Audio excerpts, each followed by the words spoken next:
If someone you cherish, a parent, grandparent, or partner, seems to be nearing the end of their journey, please don't turn away. This video isn't about fear or sadness, it's about truth, compassion, and preparing for life's most sacred moments. What I'm about to share comes straight from the hearts of hospice nurses who've spent decades guiding people through their final days. As a son, a friend, and someone who's held hands by a bedside, I can tell you this story broke my heart, but opened my eyes to death in a way I never expected. Stay with me, because these insights could change how you honor the ones you love. Emotional withdrawal, a subtle retreat. As someone enters their final year, you might notice them growing quieter, almost as if they're stepping back from the hustle of life. This isn't about sadness or a desire to push people away. It's a gentle shift. Like a tide slowly pulling back from the shore, they may stop reaching out to friends, decline invitations to events they once cherished, or sit contentedly alone, lost in thought. Their laughter, once a constant melody, might soften, replaced by a calm stillness that feels both foreign and profound. Families often misread this change, assuming their loved one is simply tired, perhaps under the weather, or caught in a fleeting moment of low spirits. But this withdrawal runs deeper. It's as if the soul is turning inward, beginning to untangle itself from the threads of the everyday world. Conversations that used to spark excitement now seem less urgent. The need to fill every moment with activity fades, replaced by a quiet acceptance that feels almost sacred. You might see them gazing out a window, their eyes tracing patterns only they can see, or lingering over a cup of tea, savoring each sip as if it holds a memory. This isn't a rejection of love or connection. It's the heart preparing for a journey beyond what we can touch or see. For those watching, it can be hard to accept. You might want to coax them back, to fill the silence with chatter or plans. But this retreat is often a sign of peace, not pain. They're not drifting because they've stopped caring. They're finding a new kind of presence, one that doesn't need the noise of the world to feel complete. If you notice this in someone you love, resist the urge to fix it. Instead, sit with them, share the silence, let them guide you into this new rhythm. Ask gentle questions about their thoughts, their memories, or simply hold their hand. This subtle retreat is their way of beginning to say goodbye. Not with words, but with a quiet grace that speaks of a soul readying itself for what comes next. Honor it by being there, fully present, in the stillness they've chosen. Talking about traveling, a journey in words. In their final year, many people start speaking of travel, not as a vacation plan, but as a quiet, almost mystical preparation. They might mention needing to pack a bag, ask if a train is on time, or wonder aloud if their ticket is ready. These aren't literal trips. They're whispers of a deeper voyage. As if the soul is sensing a departure to somewhere beyond, a woman might say she's waiting for a ship to dock, her voice calm, eyes distant, as if she sees the horizon no one else can. An old man might talk of a road he needs to walk, mentioning a loved one waiting at the end. These words often catch families off guard. You might think they're confused or dreaming, but hospice nurses see this as a sacred sign, a universal language of transition. It doesn't matter if they're religious or skeptical.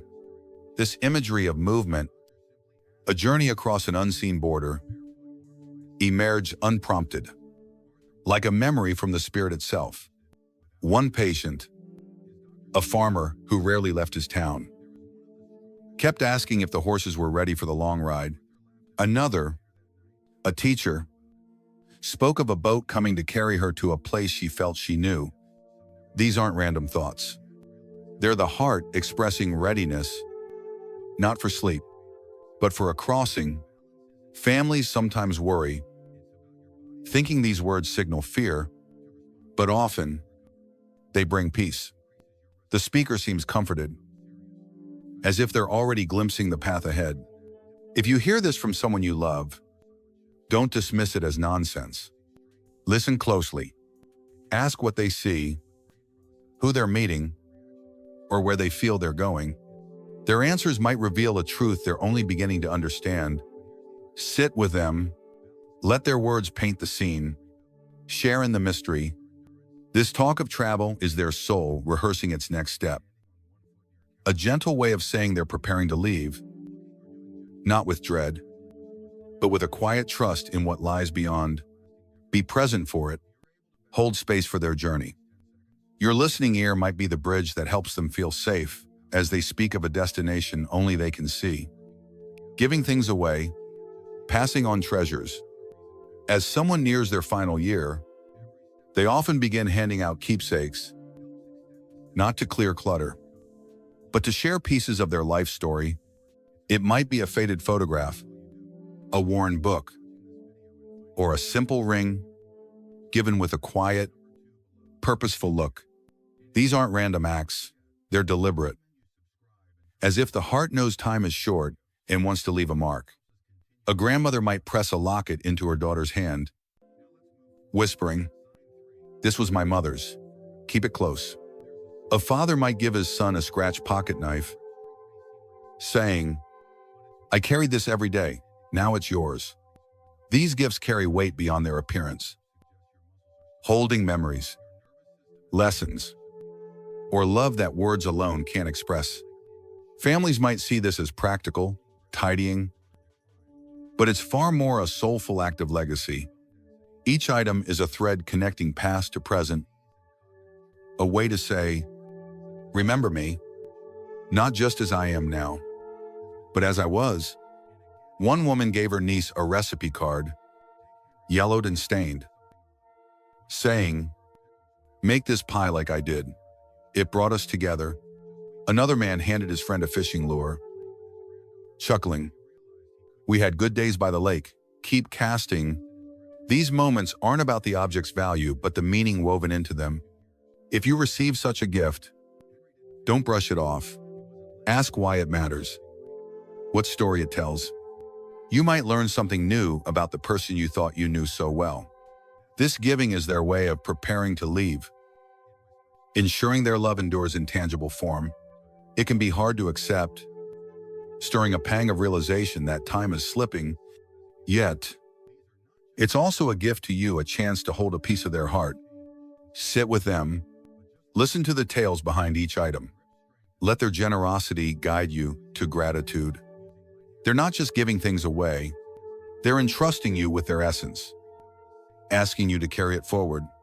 Honor that by cherishing the moment, the story, and the love they're passing on. In their quiet offerings, they're saying goodbye, not with sorrow, but with a hope that you'll keep their light alive long after they're gone. Spiritual questions, seeking deeper truths. In their final year, many people begin to ponder life's biggest mysteries, voicing questions that reach beyond the everyday. They might ask, "Why did we come here? What happens when we leave? Will I see those I've lost again?"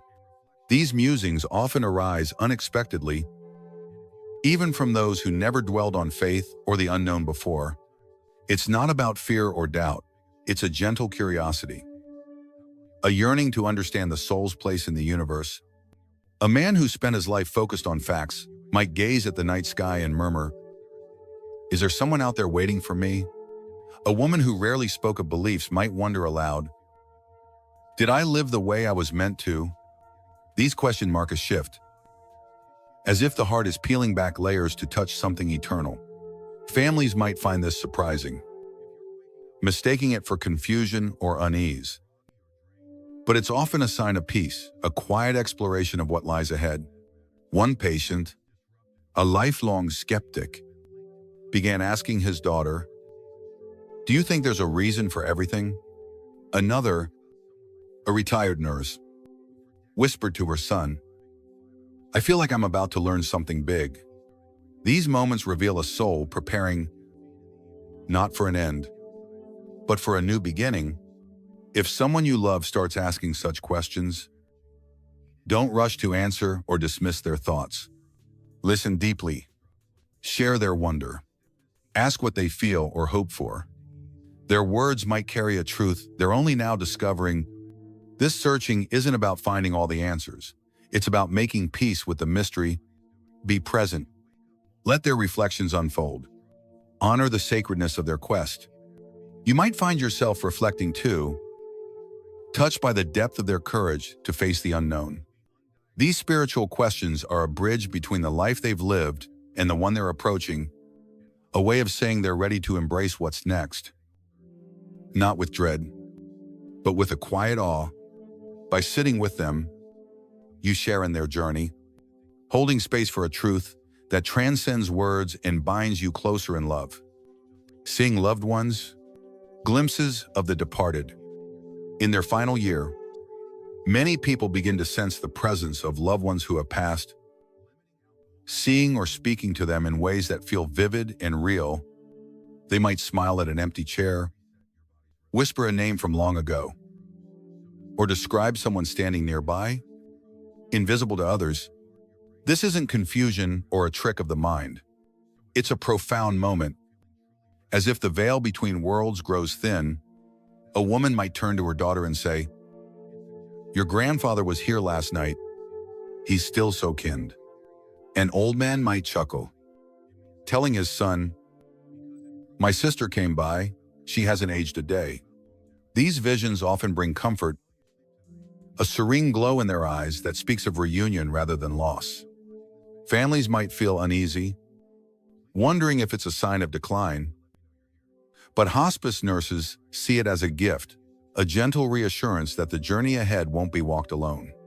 One patient, a quiet widow, described her late husband sitting at the foot of her bed, promising to guide her soon.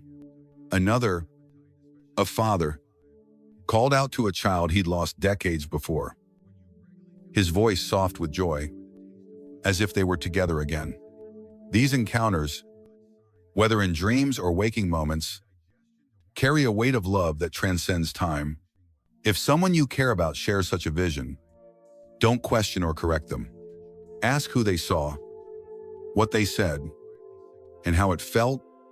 Their words might reveal a peace you can share in. These glimpses are their soul's way of preparing, connecting with those who've gone before, as if to say they're not leaving but joining. Be present. Listen with an open heart. Let their experience unfold.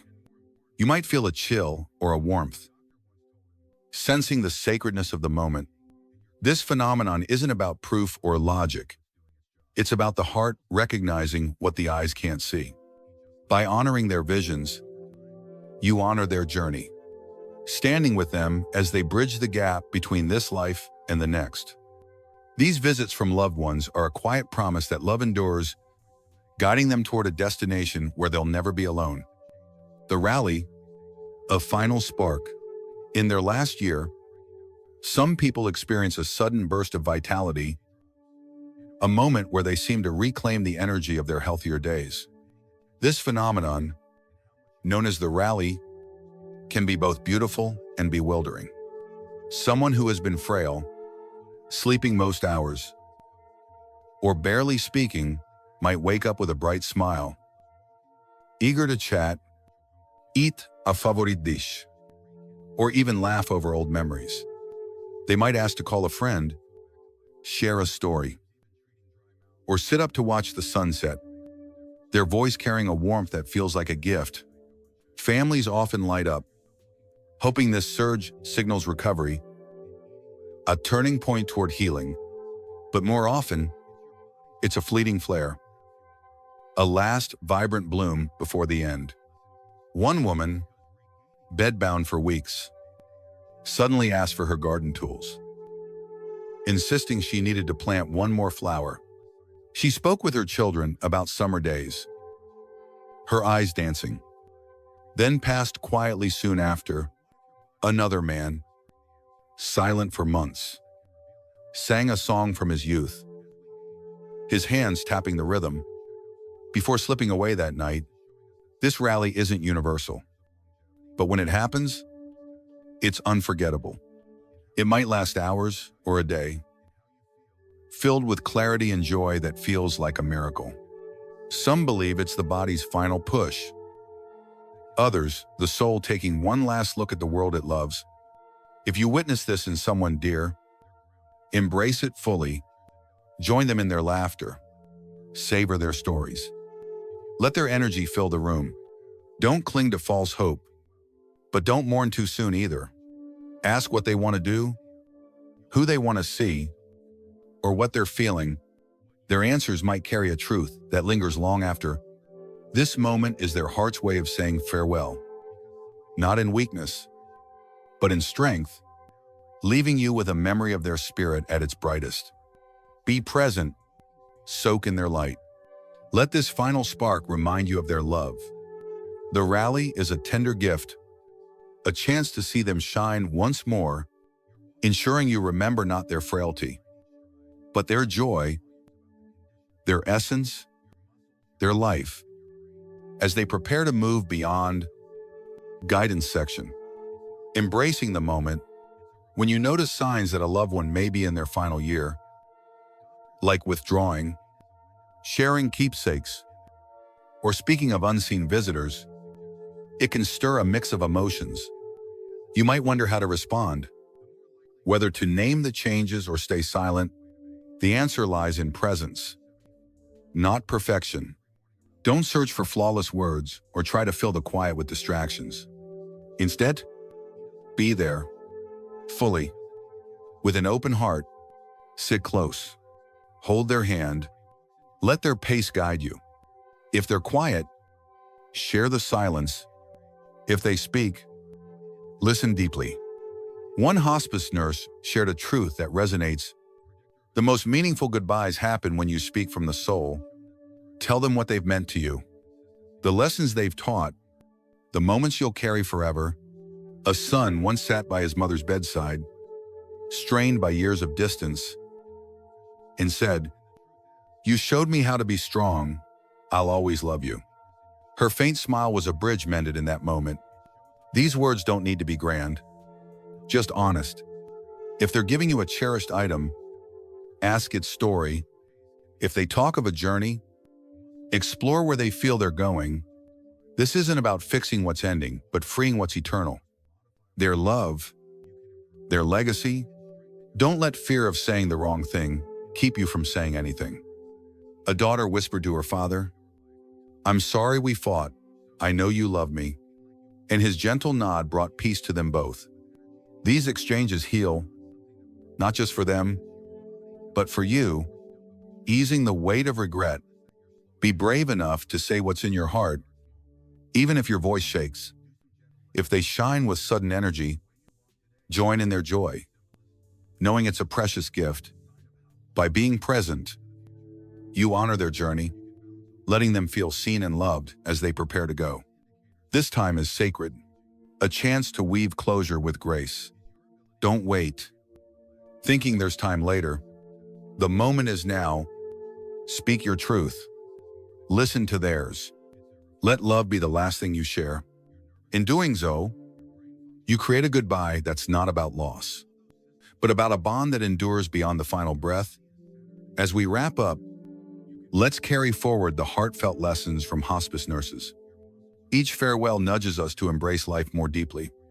If these signs echo with memories of someone you love, drop a yes in the comments, or share a brief story if you feel moved. Your words might light the way for someone else. Please hit like and subscribe to be part of our circle, where we share stories that touch the soul. These moments urge us to treasure the smiles, the soft conversations, and the love we have today. It's not about the moment someone slips away, but the warmth we share while they're still with us.